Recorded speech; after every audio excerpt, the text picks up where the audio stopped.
What is up YouTube? How are you all doing everyone? আশা করি আপনারা সবাই অসাধারণ আছেন. Today I'm back with another exciting video. Today I'm going to discuss about the comeback of the Boeing 737 MAX aircraft, which was stopped because of the software issue of MCAS.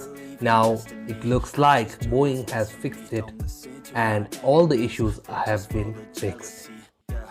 Lion Air Flight 610 29th October 2018 A crash করে আর Ethiopian Airlines Flight 302 crash করে 10th March 2019 এ। তারপরে FAA, DGCA, Civil Aviation Authority of Bangladesh CAB এবং ওয়ার্ল্ডের সব দেশ Boeing 737 max এয়ারক্রাফটগুলো এর flying permission cancel করে দেয়। তারপরে বোয়িংয়ের প্রত্যেক দিন কোটি কোটি US ডলারের লস হওয়া স্টার্ট হয়। আবার বোয়িংয়ের স্টক প্রাইসও ফল করা স্টার্ট করে। এখন পর্যন্ত গত 1 বছর 8 মাস 9 দিনে বোয়িংয়ের প্রায় 2000 কোটি US ডলারের লস হয়েছে। গুড নিউজ এভিয়েশন লাভার্স আর ট্রাভেলার্সদের জন্য হলো এইটা যে FAA বোয়িং 737 ম্যাক্সকে আবার এয়ারলাইন্সের এয়ারক্রাফট হিসেবে ফ্লাই করার পারমিশন দিয়ে দিয়েছে। আবার ডিসেম্বর থেকে হোপফুলি ইউরোপেও বোয়িং 737 ম্যাক্স ফ্লাই করার পারমিশন পেয়ে যাবে।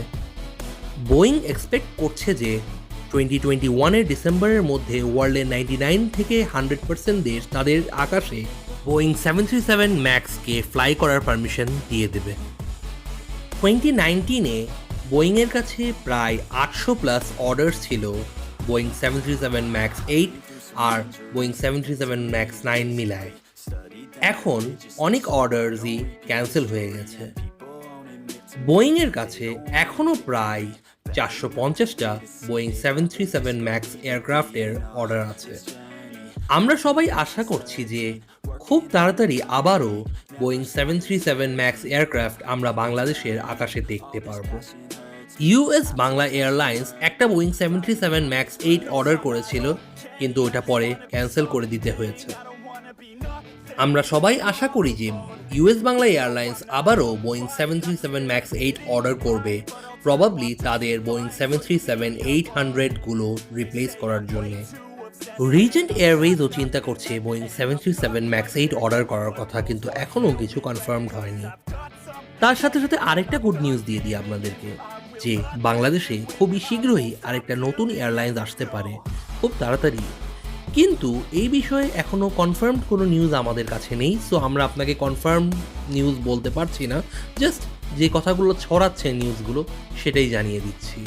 তারা মেবি বোয়িং 737 ম্যাক্স 8ও ফিউচারে তাদের ফ্লিটে রাখার কথা চিন্তা করছে এখনই। নতুন এয়ারলাইন্স করার চিন্তা কারা করছে এখনও আমরা কিছু আপনাদেরকে বলতে পারছি না, কারণ নিউজটা এখনও কনফার্ম না, জাস্ট মানুষ বলে বেড়াচ্ছে। তাই আমরাও একটা কথা একটু শেয়ার করে দিলাম আপনাদের কাছে। Please like, comment, share, subscribe. Don't forget to hit the bell icon. আমি Abu Naser M Sajjaduzzaman Swapnil signing off from FATT. Please take care. Peace.